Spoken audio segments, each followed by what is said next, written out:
recommend is the Peugeot Rifter. You can get a big one, you can get a small one, you can get a petrol, you can get a diesel, you can get an automatic, you can get a manual. And this is the Allure model. Prices start at just under £20,500. However, the model we have here is around 24. It is, yeah, but it's very well kitted out, isn't it?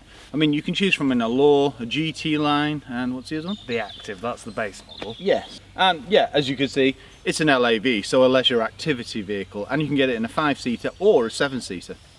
The model we have, the Allure, has automatic lights, Apple CarPlay, dual zone climate control. It's very well kitted out. It's got a 1.5 turbocharged diesel engine as well, hasn't it? It has, with a 5-speed manual gearbox. I'm going to be looking at the exterior, the styling. I'm going to be taking a look at the interior, the practicality, the functionality. And then we'll both be driving it. We'll then bring you our verdict on whether or not this is the car for you.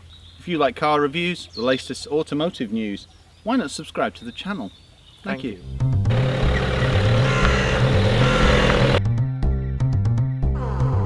Like all new Peugeots, the Rifter has some rather funky looks. It's in keeping with the rest of the Peugeot range and has lots of chrome. It also has lots of rugged styling as well. But when you've got an LAV, you want it to look the part, and this really does. As I mentioned, this car is stylish. It's also very well kitted out as well. I mean, for a start, it's got these, the daytime running lights, and they look a little 508-ish, rather cool. Automatic halogen headlamps, rain sensing wipers. It's also got some safety kit as well, lane keep assist, as well as speed limit recognition system too, which tells you the speed limit of the roads that you're travelling down. When you come to the side of the Rifter, you can really tell that it's an LAV, and that's because of this raised ride height. You've also got the cladding as well, and that gives it an off-roady look. It's quite well kitted out when you look at the side of this car. You've got 16-inch alloy wheels, but you can get bigger. There is a choice of alloy wheels. You've also got electrically operated door mirrors. There is no keyless entry on our model. Now, one thing our vehicle hasn't got is the zenith roof, but if you've seen it in pictures, it does look outstanding. It's like a panoramic sunroof that runs all the way down to the vehicle, and it's got like storage that runs on top of it as well. Looks great. It's very mobility minded as well, this vehicle. You've got sliding doors, and this is an electric window as well. And you've got roof rails. And don't forget, this model comes with AdBlue as well. The rugged styling continues with this chunky bumper. I also like this satin effect as well, it just lightens it up a bit. You've got high level brake light, and you can get a model where this glass door opens, so it makes it a lot easier in car parks to load. You'll be happy to know you've also got parking sensors on this model as well.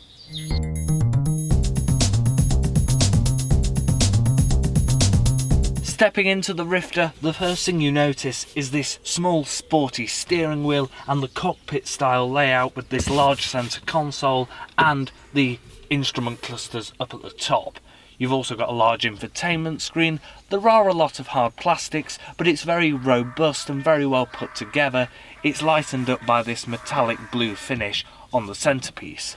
When it comes to functionality, I've got all-around electric windows, electrically operated door mirrors, lane keep assist, the fuel computer which is controlled up by the stalks, automatic lights, automatic wipers, media controls, cruise control, Apple CarPlay DAB radio. You can also change some of the car settings in the infotainment system too. You also have Android Auto and SatNav, dual zone climate control, a wireless charging pad, your terrain modes if you want to go venturing into the desert or over a mountain, the electronic handbrake.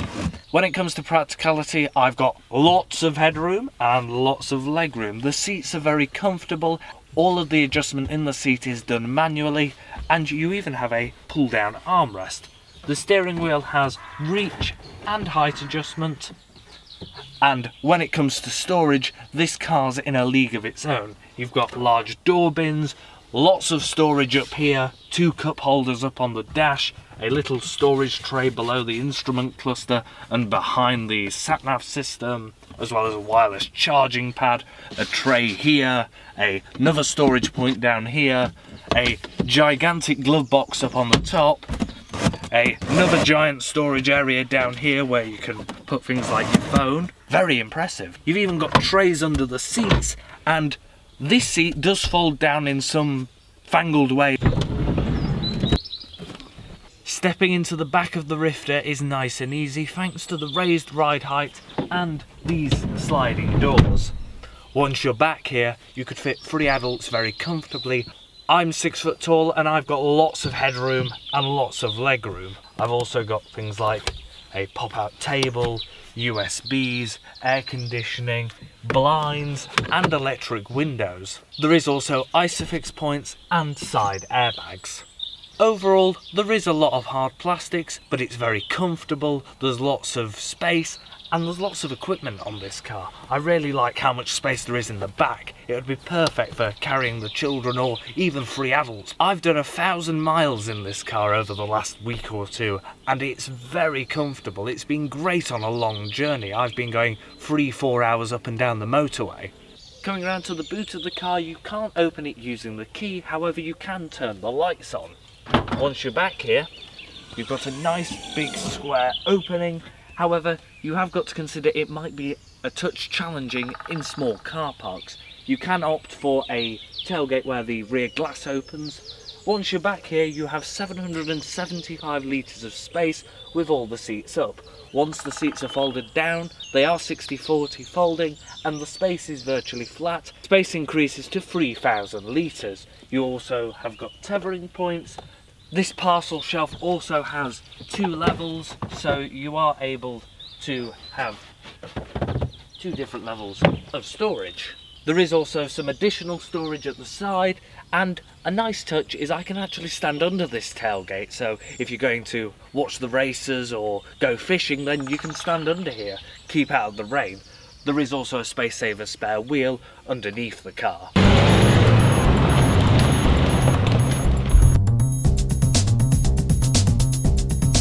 What's the Peugeot Rifter like to drive? The model we have here has a 1.5 litre diesel turbo engine with AdBlue. It also has a 5-speed manual gearbox.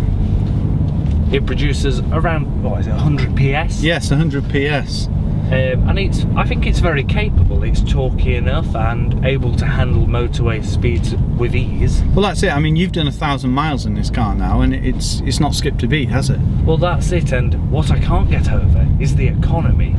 52 mpg at its best. Well, technically it's a van as well, so yeah, that is very good, isn't it? Well, even when I've been, going for some more spirited driving, my economy's not dropped below 49 mpg. That's quite staggering, especially the way we drive. Well, that's it. I've done, 980 miles in this car now, and put, virtually no fuel in it. Yeah.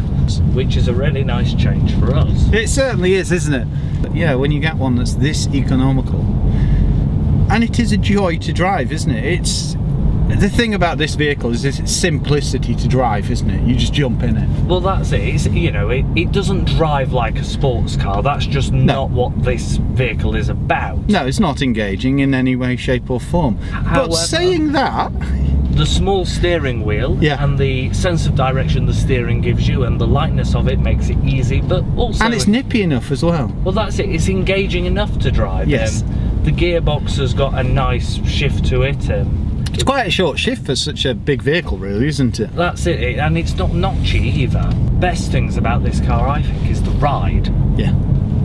It's very comfortable, isn't it? It just eats up potholes and, basically dodgy B roads. Well, that's it. Even when you want to venture off some of the main roads, you can go over muddy fields. Well, you've got your controls here, haven't you? I mean, yeah, you've got your terrain mode. Yeah, exactly. You can go venturing over muddy fields and rocky campsites and the such. Well, perfect for snow and ice and gravelly tracks and all types of things. You've also got descent control as well, which makes it a lot easier and a lot handier to go down some of these Lake District roads, especially when they're caked in snow. Well, I was going to say, this system isn't just for show. It does work. It makes a difference, especially when coming out of your driveway. Yes. And also where we film these car reviews. It does make a difference. One thing I have noticed is there is a bit of a blind spot here on that this is pillar. Quite a chunky B pillar, isn't it? Yes, but I think that's because of the sliding door. Yes.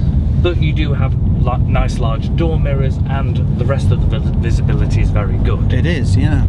You do have all-around disc brakes, so there's no problems in thinking you're going to stop. You do also have lane keep assist and traffic sign recognition. It's got hill hold assist as well, hasn't it? Yeah. The one thing that did strike me is the fact it's got an electronic handbrake. I just expected a vehicle like this to have an old school handbrake. Well, it frees up a lot of space in the centre here, so you Certainly have does. additional storage. Yeah, no, I've not. Yeah, that's a damn good point that I hadn't actually considered. It's very clear dials as well, and I like this sporty look. I like the setup with Peugeots, with the cockpit at the top and then the small steering wheel. Yeah. You would have thought it would seem quite strange in a vehicle this size, but it actually makes it a lot more engaging and a lot easier to drive. Yeah. What I've noticed most about this is it's like a workhorse. When you drive it, it just goes and goes and goes and goes, and it never complains, does it? It just keeps rolling. Well, what surprised me is we have a 5-speed gearbox, but you don't have a desire or a need for the 6th gear. No. It still economises. Yeah, it's geared correctly, isn't it? Yeah, and the ratios are nice as well. Yeah. The one thing that gets you about this vehicle is, I mean, you can see from the camera lens how big this vehicle is. I mean, you look behind you and it's just cavernous, isn't it? It's vast, it's, well, very boxy, but that's good because it's, well... Well, that's what it's designed for, isn't it? Yeah. I mean, you can get 3 passengers in the back of that, in their own armchairs, as it were. Yeah. Yeah, great for passengers. And it's not just a 5-seater, you can get 7-seater as well. So yeah, it's very versatile, and the price as well. I mean, ours is just over 24.5, is it? Or just, it's around the 24,000 mark, isn't it? Yes. But it's very well kitted out for that. Well, we've got automatic lights, automatic wipers, Yeah. Apple CarPlay, Android Auto, Yes. rear parking sensors. Dual zone climate control. Exactly. Yeah, it's very well kitted out. It's very good for mobility as well as with those sliding doors. Well, that's it. It's easy to get in and out of. Yes. The raised ride height and in narrow car parks. Yes, exactly. Especially if you can get the barn door style one with as well, with the where the glass opens separately. Yeah. No, overall, very impressed with this. It's a very capable LAV. It is. The steering's nice and light when carrying out manoeuvres. Oh, let's go. It's amazing how fast you manoeuvre this. That was a perfect opportunity to demonstrate how easy this vehicle is to manoeuvre. Yeah, well, you reversed it with ease then, didn't you? Well, that's it. You've got very little blind spots apart from this one here. I mean, look at that. That is a big dike, isn't it, on any road? Well, when we came down here yesterday in the other vehicle we were testing, Yeah. I forgot that I wasn't driving this. So, of course, got there and slammed on the brakes because Yeah. because this has got such It's quite a divot, isn't it? Yes, it just soaks up potholes and ridges in the road. It certainly does. You know, and when you're on these B roads and you need to go round people, you can venture off onto the verge and it Yeah. isn't a challenge. No, it's not, no. All-round visibility is good when carrying out manoeuvres, and the steering lightens up nicely as well. Oh, there's the van equivalent of this. Oh, yeah. I think what's apparent is how this, although fundamentally is a van, Yeah. has very much pulled away It's from... evolved, hasn't it? That's it, the identity of this is no longer a van. No. Peugeot have done enough to make it different. Yeah, it stands out on its own, doesn't it? Well, it's perfect for surfing and things like that, isn't it? Well, what I like about it is if you go for the Active or the Allure trim like this, Yeah. it's, you know, good for everyday sort of, you know, taxi drivers or, you know, anyone who wants... Airport runs, that kind of Yeah, thing. that sort of thing. Mm. But if you do go for that GT trim with the fancy glass roof and all of its various options and the funky alloy wheels, then it's perfect for going surfing or a active lifestyle. Yeah, it's a very elaborate vehicle with that Zenith roof, isn't it? That's it. You really can make the car your own. You can get some really cool colours as well. All the dials are nice and clear and everything's easy to operate. Helps having most of this automated as well, doesn't it? Like the lights and the rain sensing wipers. Yeah. Overall, practical, comfortable, easy to drive. Yeah, and very capable as well, especially with these terrain controls. Even when you want to go adventuring. Yeah.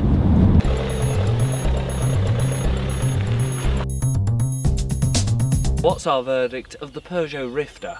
Well, it does exactly what it says on the tin. It looks rugged. It's an LAV, so it's basically built for exactly what it is. It's perfect for surface, it's perfect for adventure, and it's got a raised ride height as well. It's also great for mobility, and it's very practical with that large boot, and you can even get the third row of seats. Well, exactly, yeah, you've got your 5 or your 7 seats, and you've got a range of engines and gearboxes as well. It's very economical, this model. And I got 52 mpg, which I think's very impressive. Well, it is the way you drive, definitely, yeah. The Rifter is NCAP 4. You also get safety tech as well. You've got lane keep assist as well as road sign recognition as well, which just gives you an idea of the speed limit of the road. It shows up on the dash. We've also got rear parking sensors, Apple CarPlay, automatic lights and automatic wipers. Our model is just over £24,000. However, the range starts at just under £20,500. So you can get a big vehicle for quite a little bit of money when you think about it, can't you? Especially with the 5 and the 7 seats and such. Well, that's it. If you're after space and practicality, economy, the Peugeot Rifter's well worth taking a look at. It certainly is. For more great impartial car reviews, please subscribe to Planet Auto. If you have any questions about this car, then leave it in the comment section below. Thank you.